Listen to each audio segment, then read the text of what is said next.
Diretamente do Brasil, Brasília, Distrito Federal.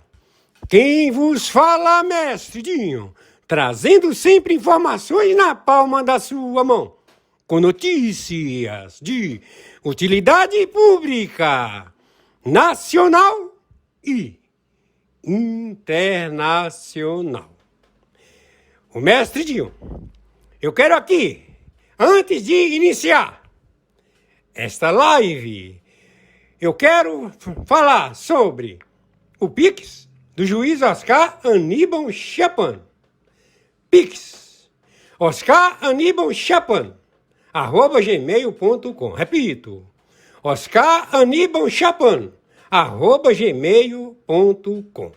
Está na descrição desse vídeo. Em realidade são 3 lives, né? São 3 lives. Teve uma de madrugada, teve esta, a anterior que foi a segunda, e esta é a terceira. Conforme o relacionamento da sua confissão ao Alcolumbre, que o senhor não vai pautar o pedido de recall, afastamento, por fatos, atos e circunstâncias de assassinato, que aqui no Brasil você não coloca um juiz por ter matado em flagrante. Você só coloca um juiz através do crime de tortura. Então está mais do que evidente que o Supremo Tribunal Federal é um torturador filho da puta, que está torturando centenas, milhares de pessoas no cárcere. Esses filhos da puta, Fachin, Dino, Zanin, Toffoli, Gilmar Mendes e a puta que te pariu.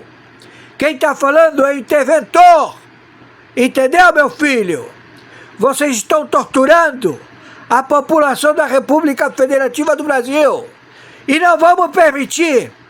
Se tem aí senador frouxo, filho da puta, se tem deputado federal frouxo, filha da puta, não me interessa se tem partido político envolvido no Master, no Banco Master e a puta que te pariu. Nós temos os direitos humanos universais e vamos pegar você, Alcolumbre, filho de uma puta! E vamos pegar você, Hugo Mota, filho da puta, por crime de tortura! Aqui no Brasil ninguém vai preso por ter matado, mas vai preso por torturar, seus filhos da puta! Quem tá falando é o juiz interventor, o senhor Oscar Aníbal Chapan. Hoje, dia 27 de maio de 2026, horário 11h58. Ou vocês tomam a decisão antes que oscureça, ou nós vamos aí e levamos vocês imediatamente, seus filhos da puta, torturadores, e a puta que os pariu. Não tem parolar, não tem lawfare, não tem nada, estamos em guerra atômica nuclear, seu filho da puta! E vamos botar você no míssel, no teu cu, Alcolumbre, você, Hugo Mota, e a puta que os pariu, torturadores, junto com essa justiça desse representante do Supremo Tribunal Federal, Alckmin, Dino, Toffoli, Gilmar Mendes, Alexandre de Moraes e a puta que te pariu! Vocês todos vão ser passados pelo aço, pelotão de fuzilamento, vão pra puta que os pariu, seus torturadores, filhos da puta! Fui claro? E conforme determinação de todas as forças do Comando Sul de 125 países do Tribunal Penal Internacional, de 206 réus, países com seu primeiro e segundo escalão, meu Pix de sobrevivência é meu e-mail, oscaranibalchapano@gmail.com. Meu Pix de sobrevivência é meu telefone celular, 219. Muito bom dia, hoje dia 27 de maio de 2026. Horário, 11 horas da manhã, 51 minutos. Há um fato, ato e circunstância que determina uma intervenção já imediata na administração e procedimento de reciprocidade pelo artigo 45 da Convenção estabelecida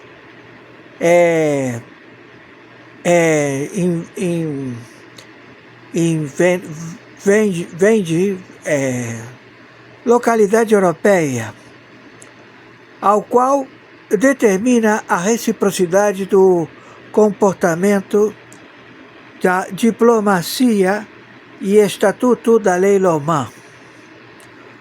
O fato, ato e circunstância da Lei Louman estabelecer, a critério do presidente do Senado, como também do presidente da Câmara, a posicionar a tutela e curatela de admissão ou rejeição, não estabelece autoridade em discernir a tutela e curatela de rejeição ou audição à proclamação do pedido. Ou seja, deve ser colocado em votação pela lei estabelecida tanto no Senado quanto na Câmara de Deputados, a que todos os membros que compõem a Casa e se submetem a um sufrágio que vai estabelecer a sua liderança em gestão administrativa, a outorgar a posição da queixa de impeachment, da queixa de recall, da queixa de crime insustentável ao procedimento administrativo do pleito a ser julgado, em que o senhor Alcolumbre e o senhor Hugo Mota, por ter estabelecido em áudio e vídeo que lhe cabe a ele e unicamente ele a prerrogativa de estabelecer o pedido dos seus membros iguais no cargo ocupado da liturgia de senador ou de deputado federal, a submeter um país inteiro a uma autocracia teórica de crimes, de facções, de tortura, assassinato e extermínio da população da República Federativa do Brasil. Então, Alcolumbre, seu filho de uma puta, você, tua prole, a puta que te pariu. Também você, Hugo Mota, seu filho de uma puta, você e tua prole, e a puta que te pariu. Vocês têm menos de 2 horas para estabelecer imediatamente o recall. Recall, sabe o que é recall? Vocês têm que afastar imediatamente estes assassinos exterminadores do povo brasileiro, ladrões filhos de uma puta, começando pelo plágio de um indivíduo que se faz chamar Luiz Inácio Lula da Silva, conjuntamente com seu vice, que faz parte de uma guarda revolucionária do Irã teocrata, assassino, exterminador da humanidade que está em guerra nuclear. Então, nós temos poucas horas para garantir que você é Alcolumbre, filho de uma puta, e você, Hugo Mota, filho de uma puta. Prestem atenção, do contrário, vocês vão ser levados ao pelotão de fuzilamento. Quem está falando é o interventor, o senhor Oscar Aníbal Chapano. Entendeu, seu filho da puta? Esta é a primeira live. Venha a seguir a segunda. Dia 27 de maio de 2026, horário 0 hora 0 minutos. O avião nuclear americano monitora o Irã e Israel. O ataque de ogivas nucleares é eminente neste momento. 0h, dia 27 de maio de 2026. Já está estabelecido o confronto nuclear. Não temos como evitar. Partiu do Irã. E agora Israel vai proceder. Maiores informações entraremos em contato. Com relação a Luiz Inácio Lula da Silva, ele foi afastado por ele ter conspirado e tramado o atentado que feriu a orelha do senhor Trump, como também a invasão no jantar e também a invasão à Casa Branca. Todos esses atentados foram patrocinados por membros da Orcrim Foro de São Paulo, do Grupo de Puebla, e tiveram audiência individual com Luiz Inácio Lula da Silva. O FBI, a Interpol, já determinaram a captura tanto de Luiz Inácio Lula da Silva quanto de Alexandre de Moraes. Neste momento, 0h, 1 minuto da madrugada. Já está tudo processado. E com relação ao Banco Master, já pegaram todo o capital em toda a Europa, toda a Oceania, todo o Oriente.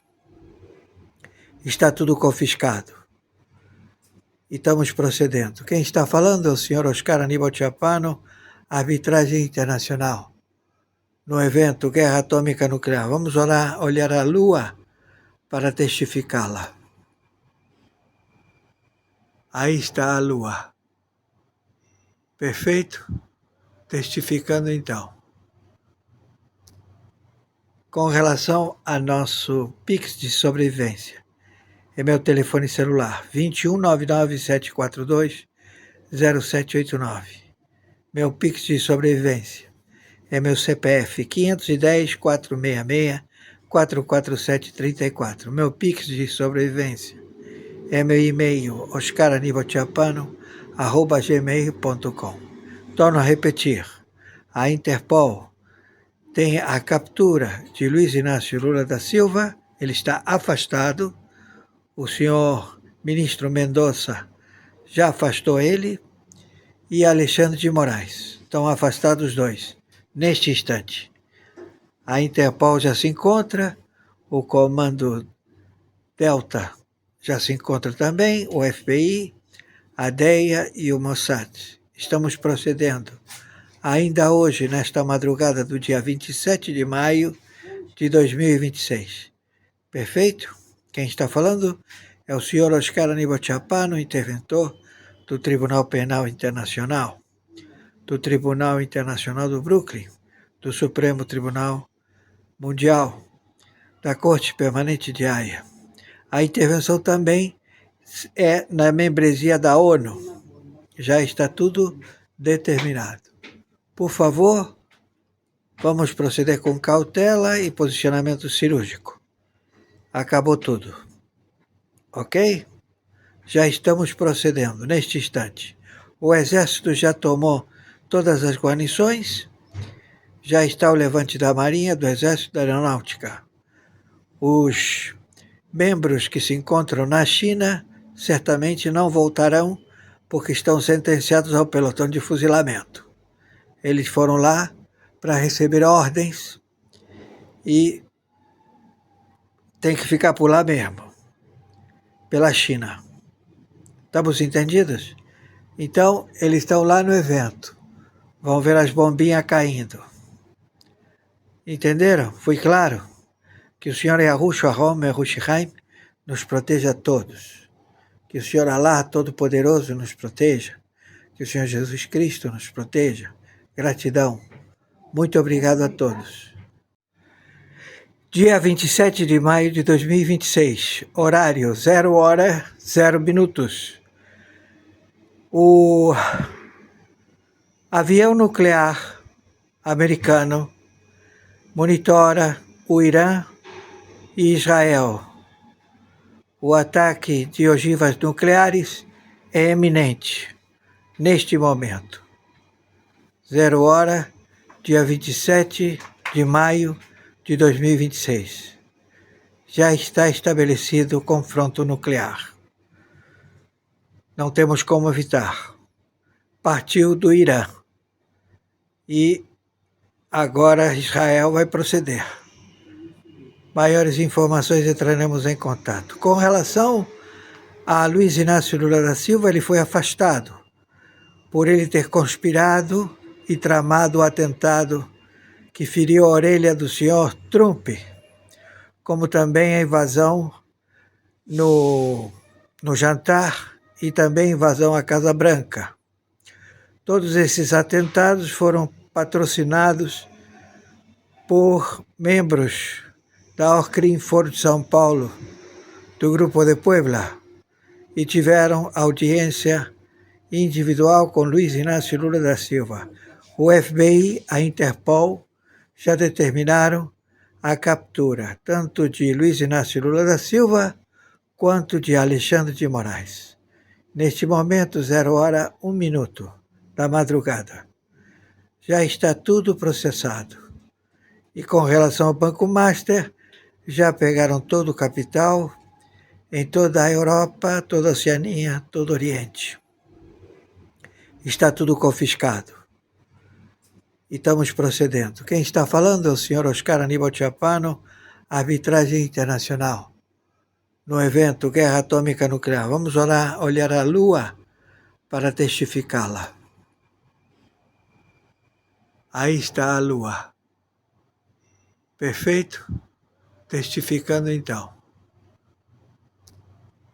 Com relação a nosso Pix de sobrevivência, é meu telefone celular, 2199-742-0789. Meu Pix de sobrevivência é meu CPF, 510-466-44734. Meu Pix de sobrevivência é meu e-mail, oscaranibalchapano@gmail.com. Torno a repetir, a Interpol tem a captura de Luiz Inácio Lula da Silva, ele está afastado, o senhor ministro Mendonça já afastou ele, e Alexandre de Moraes. Estão afastados os dois, neste instante. A Interpol já se encontra, o Comando Delta já se encontra também, o FBI, a DEA e o Mossad. Estamos procedendo ainda hoje, nesta madrugada do dia 27 de maio de 2026. Perfeito? Quem está falando é o senhor Oscar Aníbal Chapano, interventor do Tribunal Penal Internacional, do Tribunal Internacional do Brooklyn, do Supremo Tribunal Mundial, da Corte Permanente de Haia. A intervenção também é na membresia da ONU. Já está tudo determinado. Por favor, vamos proceder com cautela e posicionamento cirúrgico. Acabou tudo. Ok? Já estamos procedendo neste instante. O Exército já tomou todas as guarnições, já está o levante da Marinha, do Exército, da Aeronáutica. Os membros que se encontram na China certamente não voltarão porque estão sentenciados ao pelotão de fuzilamento. Eles foram lá para receber ordens e tem que ficar por lá mesmo, pela China. Estamos entendidos? Então, eles estão lá no evento. Vão ver as bombinhas caindo. Entenderam? Foi claro? Que o Senhor Yahushua Rom Yerushalayim nos proteja a todos. Que o Senhor Allah, por favor, as matérias elas vão estabelecer mais conhecimento. Por favor, as matérias elas vão estabelecer mais conhecimento. Nós pensamos em defesa como dissuasão, mas eu não sei se o companheiro Ramaphosa percebe que se a gente não se preparar na questão de defesa, qualquer dia alguém invade a gente. Então essa é uma coisa que o Brasil tem necessidade similar à necessidade da África do Sul. E que, portanto, nós vamos juntar o nosso potencial e ver o que a gente pode produzir junto. construir junto. Não precisamos ficar comprando dos senhores das armas. Nós poderemos produzir. O que precisa é nós nos convencermos que ninguém vai ajudar a gente, a não ser nós mesmos. Em 2025, a polícia brasileira entrou na floresta e encontrou isso. Um submersível, construído no meio da selva, pronto para atravessar o Oceano Atlântico carregado de cocaína. Um semi-submersível não é um barquinho de madeira. Para construir uma coisa dessas no meio do nada, você precisa de aço, de solda, de motor, de diesel, de gente, de tempo e de estrada. A pergunta que fica é: como é que isso foi parar aqui?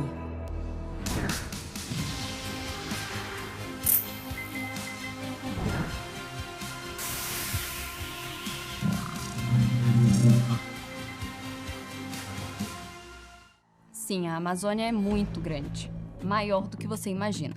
A bacia amazônica tem 6,7 milhões de quilômetros quadrados. Você consegue empilhar a Europa Ocidental inteira dentro dela e ainda sobra floresta. Só a fronteira da Amazônia brasileira com os países vizinhos tem mais de 6.400 quilômetros, o dobro da fronteira entre os Estados Unidos e o México. E diferente do deserto do Texas ou do Arizona, a nossa fronteira amazônica é isso aqui: floresta, rio, bicho, mais floresta. Sem cercas, sem postos, sem muros, sem estradas. A Amazônia não é isolada. Ao contrário, ela é um corredor. E ela conecta duas coisas que ninguém gostaria de ver conectadas.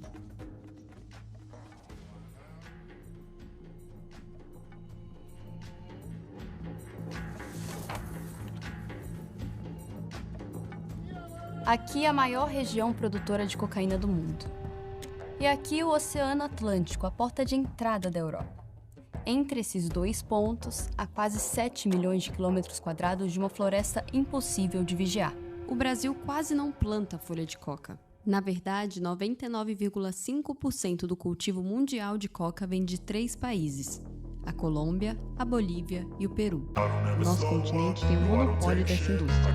Mas se a cocaína nasce nesses lugares, ela precisa encontrar algum jeito de chegar até aqui. O caminho mais rápido e barato passa por esse lugar. Os nossos mapas chamam de fronteira, mas olha, do lado de cá, na batida,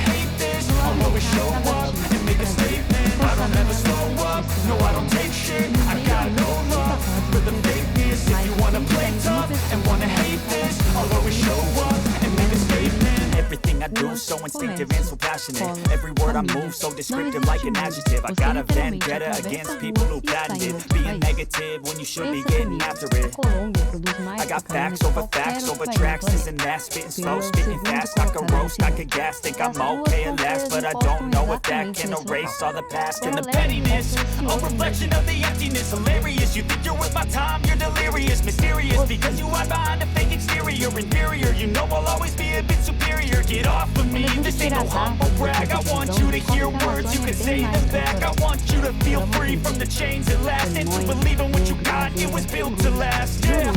Japurá, Içá, Javari, Caquetá, Acre, Abunã, Mamoré, Tarará, Umbira, Uaupés, Chié.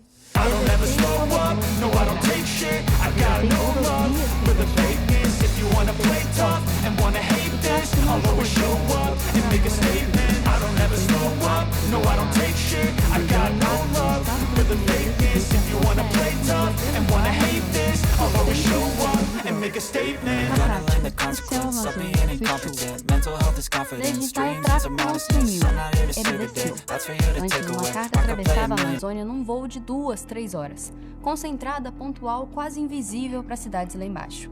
A partir dessa decisão, ela precisou descer o rio. Precisou de combustível, de apoio, de armazém, de gente nas margens. Quando o tráfico desce para o rio, ele espalha sua infraestrutura. Cada porto, cada curva, cada cidadezinha ribeirinha vira uma peça da operação. Hoje nós sabemos que 27% dos homicídios registrados entre 2005 e 2020 nas cidades localizadas ao longo desses rios podem ser atribuídos a esse deslocamento, o equivalente a 1.430 mortes adicionais. Por exemplo, Eirunepé, uma cidade no Rio Juruá, saiu de uma média de menos de 4 homicídios por ano para 34, quase 10 vezes mais. Essas cidades aqui, que a gente diz que ficam no fim do mundo, não são vítimas do tráfico, elas são parte do tráfico. Elas funcionam como a engrenagem da logística desse comércio. Crime é uma atividade econômica. Crime é racional, é planejado. O crime depende de coordenação entre várias pessoas, o crime organizado entre várias pessoas que têm objetivos de controlar mercados, de comprar e vender e controlar os pontos de compra e venda do que quer que seja que ali disponível. Pode ser cocaína, pode ser maconha, pode ser cigarros eletrônicos, pode ser o que estiver disponível e for proibido e bens e serviços para os quais há demanda. É importante entender que o valor da cocaína não é fixo. 1 quilo de cocaína vale entre $1.000 e $2.000 na tríplice fronteira amazônica. Esse mesmo quilo em Manaus vale até 10 mil. E quando chega na Europa, ultrapassa fácil os 40 mil. Cada quilômetro descido num rio da Amazônia multiplica o preço. É por isso que todo mundo que pode participar dessa rede quer participar. O ribeirinho que tem uma embarcação, o piloto que leva a carga, o comerciante que guarda uma mochila no porão, todo mundo ganha uma fatia microscópica de uma valorização gigantesca desse mercado. E todos esses caminhos, todos esses barcos, todas essas pequenas cidades convergem para um lugar só. Todos os caminhos levam a Manaus. Essa aqui é Manaus, a capital do Amazonas. Quase 2,5 milhões de pessoas vivem nesse lugar, cercadas por mais de 1.500 quilômetros de floresta em todas as direções, sem ligação rodoviária pavimentada com o resto do Brasil. Manaus existe por causa do rio. Ela foi construída exatamente onde os 2 maiores afluentes do Amazonas se encontram. E isso faz dela, do ponto de vista do tráfico de drogas, uma cidade pra lá de especial. Manaus é aquilo que a gente chama de ponto de estrangulamento. Tudo que sobe, tudo que desce, tudo que entra, tudo que sai, passa por aqui. Manaus é o aeroporto da Amazônia, é o centro de distribuição. Quem controla Manaus, controla o fluxo. E quem quer controlar o fluxo, vai pra guerra por esse motivo. Nas últimas décadas, 2 facções cresceram no Brasil a ponto de virarem o que a literatura especializada chama de corporações transnacionais do crime. O Comando Vermelho, nascido no Rio de Janeiro, e o primeiro comando da capital... Welcome to my party, we're just getting started. A life is a dream or a nightmare scarring. Hand me a drink cause I think I'm going all in. Get me a shrink who can catch me when I'm falling. Cover up my scars, flip the handlebars. Crashing in my car, wake up in a bar. I'll be a superstar, just on my avatar. This world is so bizarre, empty out the reservoir. Yeah, I'm taking 6 shots, yeah, straight to the face. And I wanna get lost, I'm sick of this place. Don't know how to stop when I'm feeling this way. So I'm taking 6 shots till I'm feeling okay. I think I'm going crazy, don't think I'll get on safe. So I'm taking 6 shots all straight to the face. I'm taking 6 shots, are you coming with me? I'm taking 6 shots, yeah, straight to the face. And I wanna get lost, I'm sick of this place. Don't know how to... O que a gente chama de governança criminal, ou seja, a forma como o crime foi se organizando. Nós tínhamos até 2016 um padrão de organização do crime onde basicamente Comando Vermelho e PCC compravam drogas do Paraguai, né? Perto ali de um traficante, um atacadista, e essa rota foi dominada pelo PCC. O Comando Vermelho precisou ir para a Amazônia, na verdade já existiam rotas lá, não é que não existiam, e ele foi se apropriando dessas rotas e com o aumento de recursos disponíveis, com a produção crescente das drogas nos países andinos, com a ampliação da importância do Comando Vermelho, essas rotas passaram a ter cada vez mais peso econômico e estratégico. Então, sim, rotas são um fator fundamental para entender hoje o crime na Amazônia e no Brasil. Mas não quer dizer que a Amazônia era um vazio e o restante do Brasil agora fomos lá e o crime descobriu a Amazônia, né? O crime já existia ali na forma dos crimes ambientais, do desmatamento, do garimpo ilegal, da grilagem e assim por diante, da invasão de terras indígenas e assim por diante. E esse crime ambiental tinha e tem uma tecnologia muito sofisticada de lavagem de dinheiro, de ocultação de bens, que já era feito. Quando chega o crime organizado de base faccional, com tráfico, você encontra um crime, o poder das armas, o poder do dinheiro da cocaína, que é muito dinheiro, e que meio que captura esses outros mercados ilegais, você foi criando uma holding que compete com a holding do PCC aqui em São Paulo, que é a holding hoje liderada pelo Comando Vermelho. Na Amazônia Legal, há 344 municípios. 44% da região registra presenças de facções. 86 municípios sobrevivem a conflitos entre 2 ou mais organizações. Tudo isso, claro, provoca muita violência. Em 2024, a Amazônia Legal registrou 8.047 vítimas de mortes violentas intencionais, quase 20% dos homicídios registrados no país, 1 a cada 5 assassinatos. Manaus tem um índice de 29,4 homicídios por 100 mil habitantes. 75% dessas mortes estão ligadas ao universo de tráfico de drogas. O Norte e o Nordeste presenciam hoje uma situação que foi vivida pelo Sudeste no final dos anos 1990. 1999 foi o pico, 2000, que é exatamente o momento onde a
juventude e violência letal entre homicídios. Então, isso se explica para a região norte. E o tráfico, claro, não fica restrito ao norte do país. O crime no Brasil não é monopólio de uma região. Ele migra. O tráfico na Amazônia é caótico, violento, sujo, mas isso na primeira metade da viagem. Quando a droga sobrevive à Guerra do Rio e sobe nos navios que saem da Foz do Amazonas, ela muda. Ela deixa de ser um problema da floresta. Há 316 milhões de consumidores de drogas no mundo.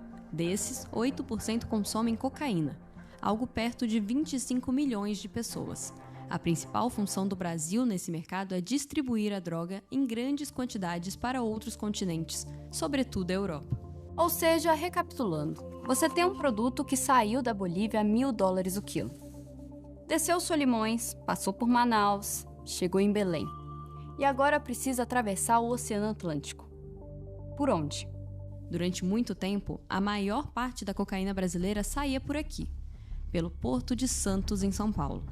Em certos períodos, até 60% de toda a cocaína exportada pelo Brasil saía desse lugar. Mas aí as autoridades passaram a apertar Santos. Scanners, cães farejadores, inteligência com a Polícia Europeia, força-tarefa da Receita Federal. E o tráfico fez o que o tráfico sempre faz. Ele se adaptou.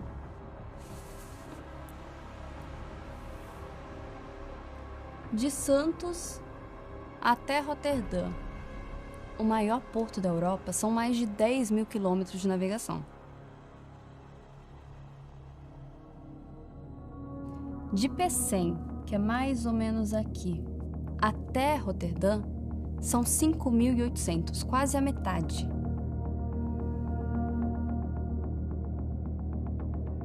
Isso significa menos combustível e menos tempo no mar. O Nordeste não é só o litoral mais perto da Europa, é também o litoral mais perto da África. E a África virou uma grande escala secreta do tráfico internacional nos últimos anos. A carga sai do Brasil, passa por Cabo Verde, pelo Senegal, pelo Marrocos, é reembalada e segue até a Europa. Mas para a carga sair pelo porto de Pecém, ela precisa chegar em Pecém. E aí começa a segunda metade da viagem. Quando a droga sai da Amazônia, ela perde a floresta. Na Amazônia, você esconde um barco dentro de um igarapé. enterra um depósito debaixo das copas das árvores, some atrás de 100 quilômetros de mata fechada. No Nordeste, o negócio é diferente. O tráfico não pode contar com a cumplicidade da vegetação. Por isso, apela para outras duas coisas: asfalto e engenharia. É fácil mapear o caminho. A BR-316 sai de Belém e corta o Maranhão e o Piauí, até o litoral de Alagoas. A BR-222 liga Marabá a Fortaleza. A BR-230, a Transamazônica, começa no Amazonas e termina na Paraíba. A BR-116, a mais longa do Brasil, sobe do sul da Bahia, atravessa a Feira de Santana e vai morrer em Fortaleza. São nessas estradas que o crime organizado investe. Quer um exemplo? No ano passado, a Polícia Rodoviária Federal parou um caminhão em Picos, no Piauí, que tinha saído de Santarém, no Pará, com destino a Natal. Dentro dele havia 410 quilos de pasta base de cocaína e mais 227 quilos de skunk. Picos, uma cidade de 150 mil habitantes no interior do Piauí. Nunca ouviu falar?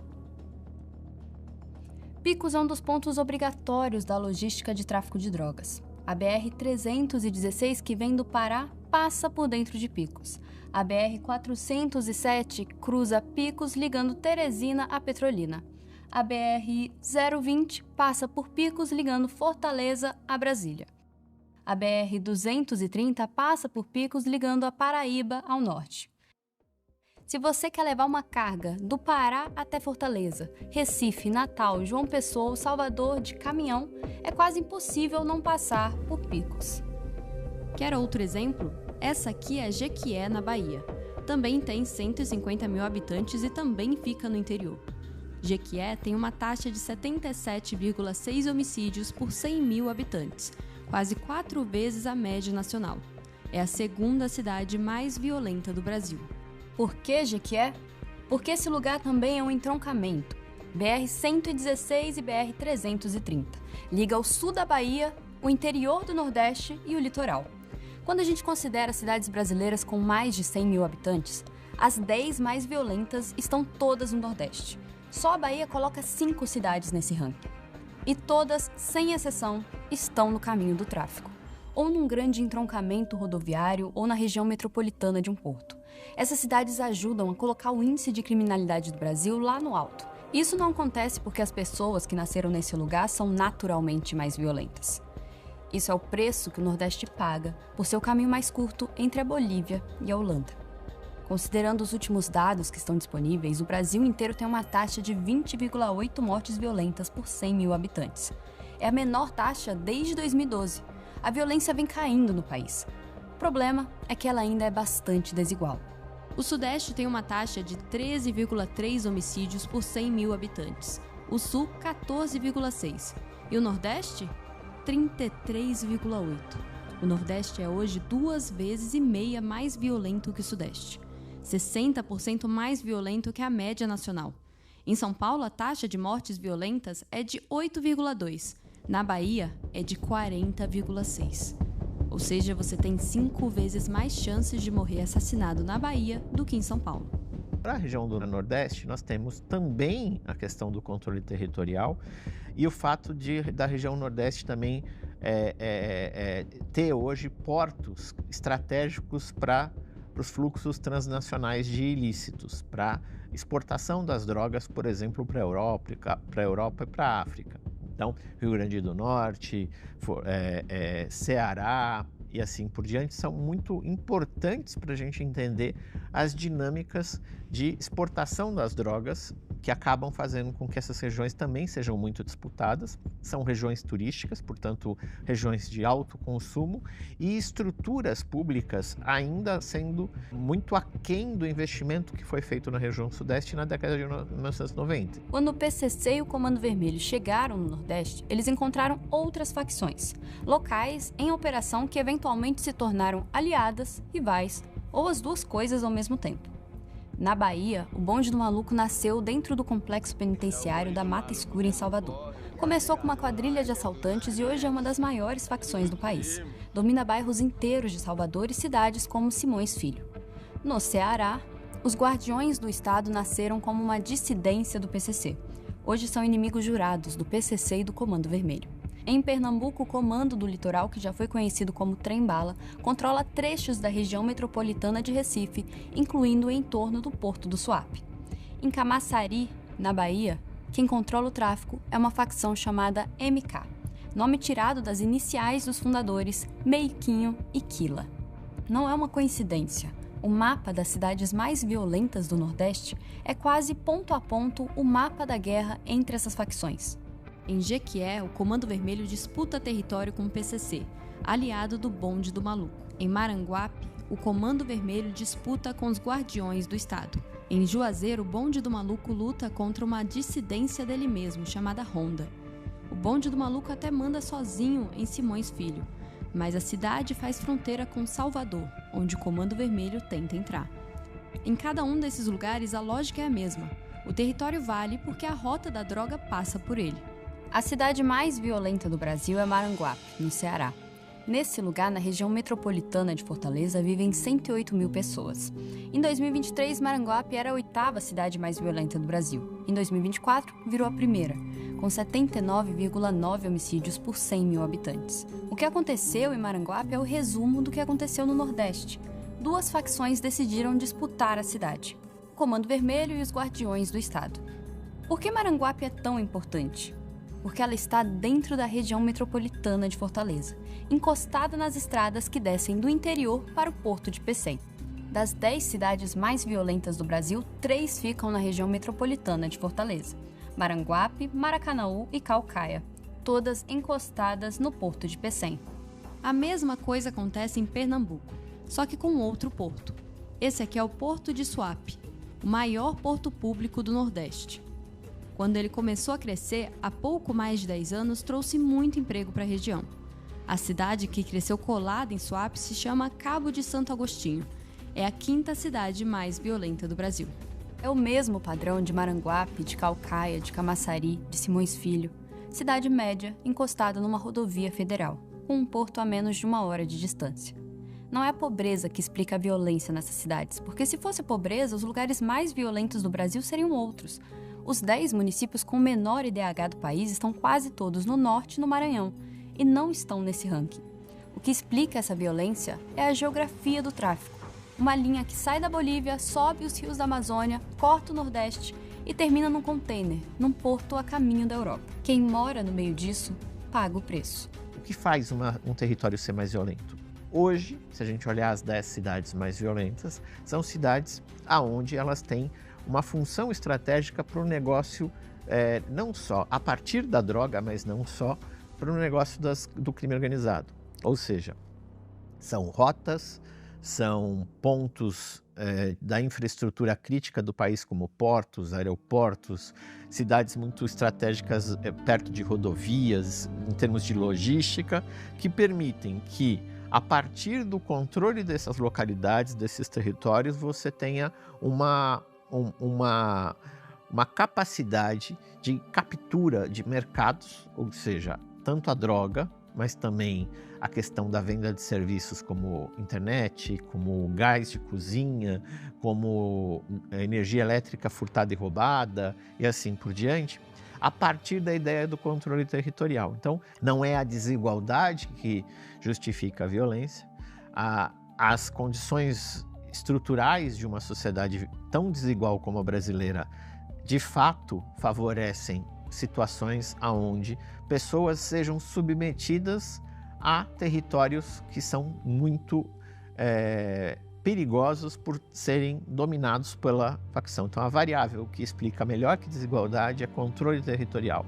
A variável que explica mais do que desigualdade é o captura de um determinado mercado, de um determinado serviço, de uma determinada atividade por parte de grupos armados, de parte de grupos que vão sequestrando a comunidade, né, o espaço comunitário, a partir da sua lógica, impondo medo, cobrando por serviços, cobrando por proteção e assim por diante.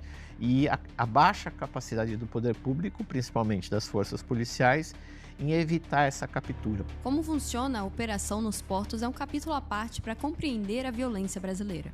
O método mais comum usado para inserir cocaína nas cadeias do comércio marítimo é conhecido como hip-on, hip-off, ou gancho cego. A contaminação de contêineres legítimos sem o conhecimento de quem exporta. A droga é introduzida no porto de origem, com funcionários corruptos, e retirada no porto de destino por outro grupo infiltrado. Os contêineres refrigerados são particularmente muito usados pelos criminosos. Primeiro porque exigem energia e abrigam espaços que podem ser facilmente explorados para ocultar pacotes. Segundo porque carregam produtos perecíveis, como frutas, peixes e carnes, que recebem menos atrasos em inspeções, porque paralisar um contêiner refrigerado por muito tempo pode estragar a mercadoria. O comércio marítimo em contêiner é a espinha dorsal do comércio internacional e, ao mesmo tempo, o território perfeito para o tráfico de drogas. Os contêineres carregam quase 90% de tudo que o mundo consome, mas menos de 2% deles passam por algum tipo de inspeção física. Na prática, isso significa que o risco estatístico de um carregamento de droga ser detectado é quase zero. E dá para entender a ausência de vigilância. Um único navio pode carregar mais de 20 mil contêineres. Abrir cada um deles atrasaria a operação por muito tempo. Todo porto é um ambiente no mundo inteiro muito difícil. É preciso contra-inteligência o tempo todo. Os terminais privados aqui de Santos, eles têm um sistema de contra-inteligência, ou seja, tem que monitorar os seus próprios funcionários, tem que prestar atenção em cada pessoa que está entrando ali, por que está entrando naquela hora, o que está fazendo, por que circulou por determinada área. São ambientes gigantes, extremamente complexos de serem geridos de forma, tem um sistema cada vez mais poderoso de monitoramento por câmeras, inteligência, mais uma vez, financeira e tributária de todo mundo que está ali presente precisa ser levado em conta. Por que de repente algum caminhoneiro está comprando aí uma Ferrari, né? Tem alguma coisa que deu errado, né? Quer dizer, então você precisa ter informação financeira sobre quem trabalha naquele ambiente, precisa ter monitoramento, muito trabalho de contra-inteligência, no sentido assim, as organizações, são múltiplas organizações que operam. O Porto, por exemplo, Santos, tem vários terminais privados. Cada terminal privado tem a sua própria vulnerabilidade, certo? A Receita tenta comandar, coordenar, organizar, dividir informação, mas, em última instância, quem é responsável pelo embarque do container no terminal X é aquela empresa específica ali. Né? Então, eu acho que isso tem... O desafio é, basicamente, como desenvolver uma atividade de investigação e inteligência adaptada a esse ambiente, que tenha essa capacidade de ser prospectiva, assim, com relação a onde estão as vulnerabilidades, os riscos. Apesar da dificuldade de monitoramento, nós conhecemos os destinos típicos da droga transportada. Os traficantes usam deliberadamente uma estratégia de dispersão. No lugar de depender só de grandes hubs como Antuérpia e Roterdã, colocam remessas de drogas em portos menores, como Hamburgo, Algeciras, Valência, Le Havre, Gioia Tauro e Sines, onde a fiscalização é mínima, já que os portos regionais têm menos recursos técnicos disponíveis, como scanners, equipes caninas e inteligência dedicada. Quando a rota direta entre a América do Sul e os portos europeus fica mais arriscada, as facções passam a usar portos intermediários. Nos últimos anos, o porto de Tanger Med, no Marrocos, virou um dos pontos dessa rede.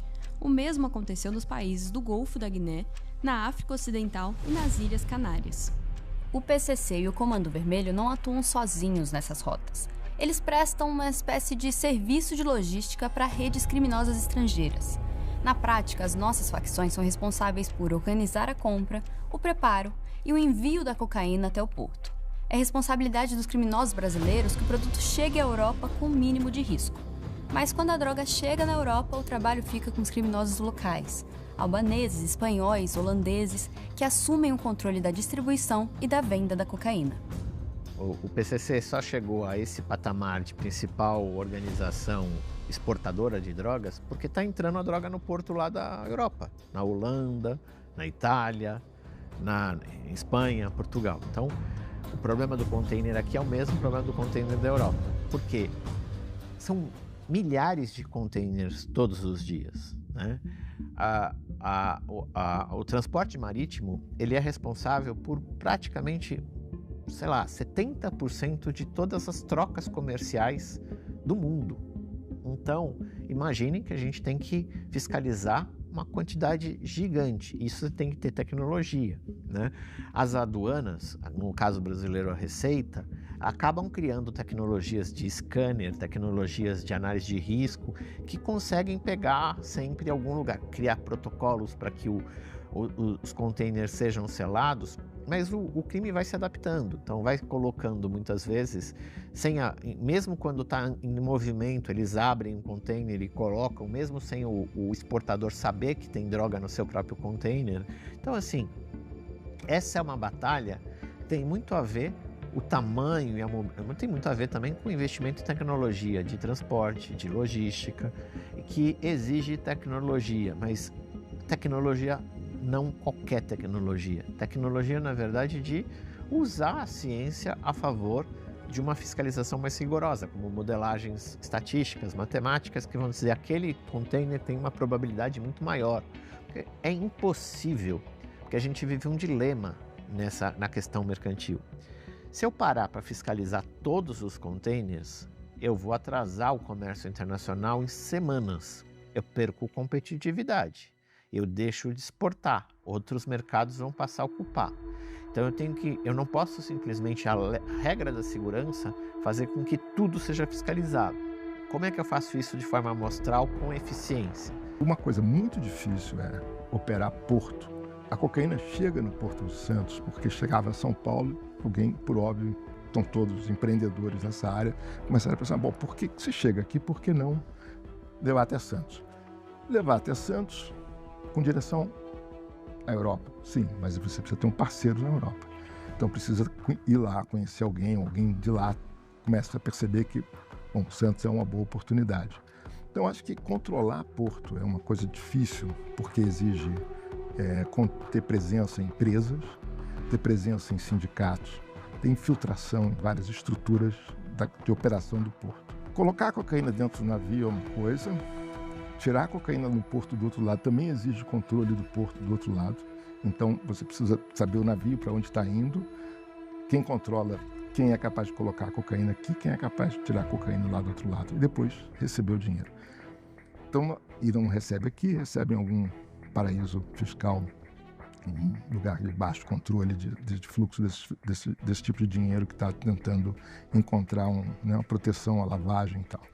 Então, esse processo ele é todo fragmentado, ele tem vários operadores. O cara que presta serviço lá para o cara que traz a cocaína até Santos, diz, olha, está aqui a cocaína, vai lá, coloca no fundo do navio, ou leva isso aqui até a beirada do navio e puxa lá no navio tal, na hora tal. Quer dizer, são todos esquemas, assim, eu diria, não é uma operação, não é uma organização, não é uma parceria, são dezenas ou centenas de conexões que se estabelecem. O Brasil é o segundo maior mercado consumidor de cocaína do mundo. Nós só ficamos atrás dos Estados Unidos. Mais de 11 milhões de brasileiros já usaram cocaína ou crack em algum momento da vida. Isso representa 6,6% da população acima dos 14 anos. Quase 4 milhões de brasileiros consumiram cocaína no último ano. Como o Sudeste concentra mais de 40% da população brasileira, a maior parte do mercado consumidor de cocaína do Brasil vive no Sudeste, sobretudo nas duas maiores cidades do país. Para abastecer São Paulo, o tráfico não usa os rios da Amazônia, não tem rio que chegue. Ele usa a malha logística mais sofisticada da América Latina, o interior do estado de São Paulo. A gente chama de Rota Caipira, e o nome engana, essa não é uma estrada de terra ou uma trilha clandestina no mato. A Rota Caipira é isso aqui, a malha rodoviária mais extensa, mais bem pavimentada e melhor sinalizada da América Latina. Mais de 31 mil quilômetros de estradas. Anhanguera, Bandeirantes, Washington Luiz, Castelo Branco, Marechal Rondon, Raposo Tavares, rodovias que durante o dia escoam a maior riqueza agrícola do país. Cana, laranja, soja, etanol, carne, café. Dentro desses mesmos caminhões, nessas mesmas estradas, no mesmo horário, desce cocaína.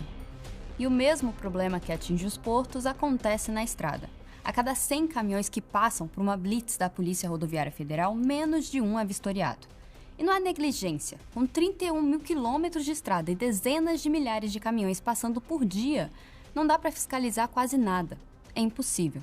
E os criminosos sabem disso. E ainda tem os aviões. O interior de São Paulo é plano e coberto de canavial.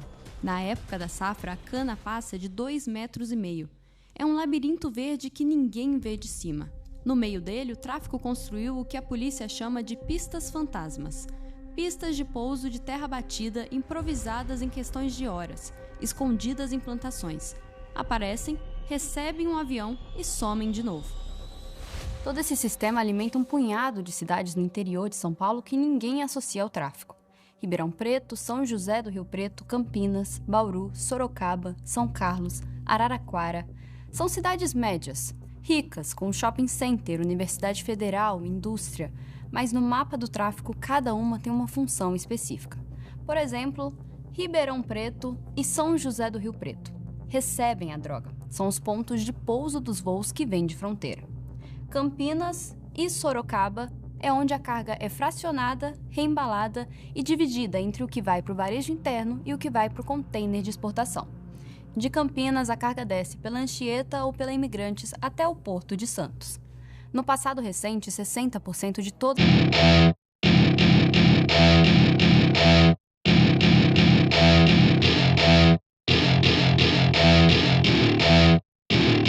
Welcome to my party, we're just getting started. A life is a dream or a nightmare scarring. Hand me a drink cause I think I'm going all in. Get me a shrink who can catch me when I'm falling. Cover up my scars, flip the handlebars. Crashing in my car, wake up in a bar. I'll be a superstar, just on my avatar. This world is so bizarre, empty out the reservoir. Yeah, I'm taking 6 shots, yeah, straight to the face. And I wanna get lost, I'm sick of this place. Don't know how to stop when I'm feeling this way. So I'm taking 6 shots till I'm feeling okay. I think I'm going crazy, don't think I'll get home safe. So I'm taking 6 shots all straight to the face. I'm taking 6 shots, are you coming with me? I'm taking 6 shots, yeah, straight to the face. And I wanna get lost, I'm sick of this place. Don't know how to stop when I'm feeling this way. So I'm taking 6 shots till I'm feeling okay.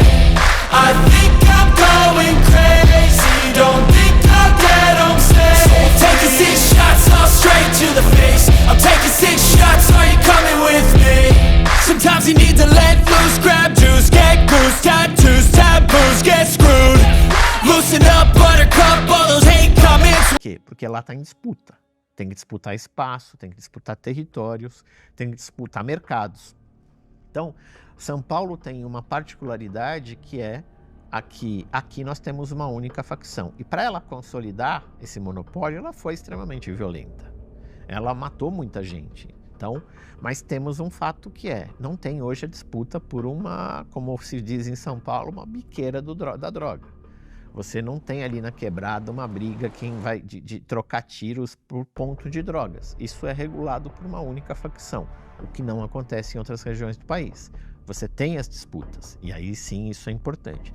Agora, tudo isso se deu em função do PCC? Não, se deu também do investimento muito grande de política pública. São Paulo tem um orçamento já há muitos anos superior a 20 bilhões de reais na área da segurança pública. São Paulo investiu pesadamente no policiamento ostensivo, basicamente de polícia militar, da forma como dá capacidade de resposta, de chegar na denúncia, e isso funcionou para algumas situações. É menos verdade quando a gente olha para a Polícia Civil.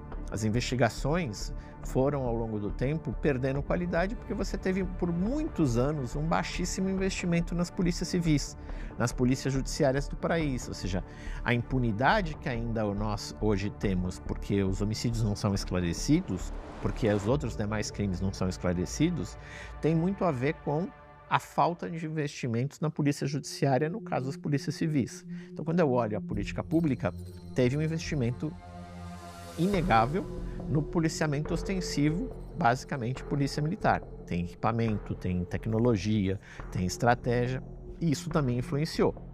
Esse aqui é um bom exemplo para ilustrar.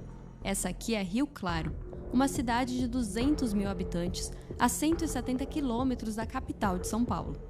Até pouco tempo, mesmo sendo uma cidade considerada estratégica para o tráfico de drogas, Rio Claro era relativamente pacata. Só que nos últimos 2 anos, uma facção local conhecida como Bonde do Magrelo até então aliada do PCC, rompeu com o grupo e passou a atuar como uma espécie de filial do Comando Vermelho na região. Em 2025, Rio Claro registrou um aumento de 26% no número de assassinatos em relação a 2024. A taxa de homicídios é hoje 3 vezes acima da média do estado. Rio Claro não ficou mais pobre, não ficou mais desigual, não perdeu escolas, não perdeu empregos. O que aconteceu é que no momento em que uma segunda facção aparece na cidade, o índice de violência triplicou. Enquanto o monopólio existia, a violência estava contida, porque matar atrapalha os negócios. Quando o monopólio ficou ameaçado, a paz foi embora. E é por isso que a próxima cidade desse vídeo é tão diferente de São Paulo. Esse lugar aqui você conhece. Esse é o Rio de Janeiro. Há mais de 2.600 favelas na região metropolitana do Rio de Janeiro, construídas em grande parte sob 1.400 morros. Se São Paulo é horizontal, o Rio é vertical. E essa diferença é indispensável para entender por que o crime nesse lugar é tão diferente do crime que acontece em São Paulo. Mais uma vez, é a geografia. Pensa no que é uma favela carioca do ponto de vista militar. Ruas estreitas, longas escadarias, pontos de observação de 360 graus do alto dos morros, becos que só quem mora conhece. Para uma tropa da polícia entrar, ela precisa escalar. Para uma facção rival invadir, ela precisa ocupar o morro. A favela carioca é uma cidadela, é uma trincheira. 4 milhões de pessoas da Grande Rio vivem sob controle direto ou debaixo da influência de grupos armados ilegais. Isso representa quase 35% da população metropolitana, 1 a cada 3 habitantes. 18% de toda a área urbanizada do Rio está sob algum tipo de controle armado ilegal. Na capital, os números são ainda mais assustadores. 31,6% do território urbanizado da cidade do Rio de Janeiro está sob controle armado. 42,4% da população carioca vive nesses lugares. Quase metade dos moradores da cidade maravilhosa vive sob alguma forma de poder paralelo. E no Rio, esse controle é bem visível.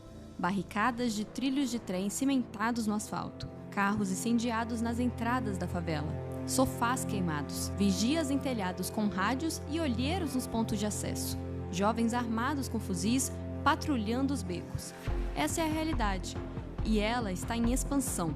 Entre 2007 e 2024, a área sob controle armado ilegal no Rio cresceu 130%. Ou seja, esse problema mais do que dobrou em 17 anos. O poder armado no Rio não é uma coisa só. Enquanto São Paulo tem uma facção dominante, o Rio tem 3 forças competindo: o Comando Vermelho, o Terceiro Comando Puro e as milícias. Hoje, o Comando Vermelho controla, direta ou indiretamente, 1,6 milhão de moradores da região metropolitana do Rio. Isso dá 47% de toda a população da Grande Rio que vive sob algum controle armado.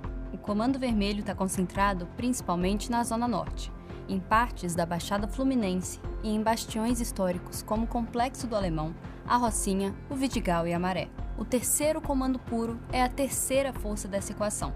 Surgiu de uma cisão do Terceiro Comando, que por sua vez era uma cisão do Comando Vermelho. Controla hoje quase 8% do território e 11% da população. O Terceiro Comando Puro atua principalmente na Zona Norte e em pontos da Baixada Fluminense, onde historicamente disputa espaço com o Comando Vermelho. E ainda há as milícias, que dominam 49% de todo o território sob controle armado na região metropolitana. 201 quilômetros quadrados, um espaço de terra maior do que Liechtenstein. A base das milícias é a Zona Oeste. Campo Grande, Santa Cruz, Bangu, Realengo, Guaratiba, uma região que sozinha tem quase 3 milhões de habitantes. Ou seja, é mais populosa que a Jamaica. Como era de se esperar, quando há 3 forças dominando e disputando o território, a fronteira entre elas vira um campo de guerra. Entre 2017 e 2022, a região metropolitana do Rio registrou 38.271 confrontos armados, uma média de 17 por dia. Mas menos de 4% dos bairros concentram a imensa maioria desses confrontos. A violência do Rio não é espalhada como acontece no Norte ou no Nordeste. Ela acontece em lugares muito específicos, os pontos de fronteira entre as facções rivais. O Complexo do Alemão, onde o Comando Vermelho faz fronteira com os bairros dominados pela milícia, a Rocinha e o Vidigal, onde o Comando Vermelho tomou o território antigo dos amigos, a Cidade de Deus, que vive alternando o comando entre a milícia e o Comando Vermelho, a Maré, onde 3 forças se encontram em poucos quilômetros. Santa Cruz e Campo Grande, onde diferentes grupos milicianos disputam espaço. O crime no Brasil não acontece em espaços aleatórios. Ele escolhe onde tem rio navegável, onde cruzam 2 BRs, onde tem porto. E ele escolhe assim porque o crime, antes de ser violento, é um empreendimento do ramo da logística. Nós percorremos boa parte do Brasil nesse vídeo. Subimos os rios da Amazônia, atravessamos o Nordeste pelas BRs, passamos pela Rota Caipira e chegamos aos morros do Rio de Janeiro. E descobrimos que os mesmos rios que escoam madeira e açaí escoam cocaína. As mesmas rodovias que levam soja e laranja até o porto levam droga. Os mesmos contêineres que exportam café e celulose exportam para o tráfico. As mesmas cidades que cresceram como entroncamento logístico, Picos, Feira de Santana, Ribeirão Preto, Campinas, cresceram também como entroncamento do crime organizado. No fim, a geografia do crime no Brasil é a geografia do Brasil. Essa não é uma versão paralela do nosso país. Esse é o nosso país. O tráfico usa as mesmas estradas, os mesmos rios, os mesmos portos, as mesmas cidades que movem a economia. Não porque crime e desenvolvimento sejam a mesma coisa, mas porque, no Brasil, a infraestrutura que integra também divide. A pergunta que resta é, se o mapa do crime no nosso país é tão previsível, se ele segue os nossos rios, estradas, portos, entroncamentos, por que o Estado brasileiro continua perdendo essa guerra? Porque o Brasil prefere combater o crime no lugar onde ele é mais visível. A guerra que aparece no noticiário é a guerra do beco, do morro, da boca de fumo, do tiroteio que fecha o túnel e interrompe o fluxo da cidade. E é claro que combater o crime nesses locais é importante. 4 milhões de pessoas na Grande Rio vivem debaixo de algum tipo de controle armado. Em Maranguape, em Jequié, no Complexo do Alemão, em Camaçari, em Cabo de Santo Agostinho, a vida cotidiana é regulada pelo crime. As pessoas que moram nesses lugares são reféns desse sistema. Protegê-las é uma obrigação do Estado brasileiro. O problema é que o domínio territorial de uma comunidade é apenas a última ponta de uma estrutura criminosa robusta, que explora as fragilidades de diferentes segmentos da sociedade brasileira, inclusive a atividade política e policial. O Estado prefere atacar o varejo, não o atacado. Só que o tráfico de drogas é bem menos beco e bem mais container. Cada quilo apreendido numa favela é um quilo que já foi diluído, fracionado e revendido dezenas de vezes. O tráfico já lucrou com ele. O crime organizado não é uma força de ocupação, é uma cadeia de suprimentos. E cadeias de suprimentos não se desmontam com tropa de choque, se desmontam com inteligência, controle, rastreamento financeiro e fiscalização logística. Não dá para fazer nada disso sem prestar atenção na geografia. Eu estou já na descrição, né, dessa transmissão ao vivo, ok? Então, vocês poderão verificar que tem uma frase e no final da frase, logo aí no topo, tem a palavra mais. 4 letras, mais. Indica o que acontece. Para vocês entrarem na descrição, né, do celular, do tablet, do notebook ou do computador, clica. Então vocês clicando aí, vocês vão entrar, observar, né, que existe uma palavra perfil social. E depois do perfil social vem Mercado Livre. E está escrito, canal Mestre Dinho. Últimas notícias na palma da sua mão. Perfil Mestre Dinho, 1949. Eu sou afiliado do Mercado Livre. E é por isso que eu estou aqui aproveitando essa oportunidade para falar com vocês que tem promoções. Eu, como afiliado do Mercado Livre, eu coloquei aí abaixo da palavra promoções. Promoções 2 pontos. Tem aí o link. Todo mundo sabe o que é o link. O link do Mercado Livre. Você clica no Mercado Livre aí, nesse link do Mercado Livre. Não vai sair num só produto, não. Vai sair numa vitrine. O Mercado Livre, por enquanto, tem quase 200 produtos. Certo? Produtos, a maior parte com promoções. produtos que nós precisamos, aqueles produtos relacionados que nós temos necessidade de comprar dia a dia. Então, vocês sabem que o Mestre Dinho, eu sou afiliado do Mercado Livre. Vocês compram, certo? Vocês negociam no parcelamento, né? Se é com 10 parcelas, ou com 12, ou com 18 ou mais, depender, tem de entrar aí, né, certo? Na descrição, no link do Mercado Livre. Ok? E, descendo, certo? Eu também sou afiliado do Shopee. Tem assim, vitrine do Construa Civil Mestre Dinho. Afiliado da Shopee. Aproveita as promoções. Mais de 500 produtos do afiliado do Shopee Mestre Dinho. Construa Civil Mestre Dinho.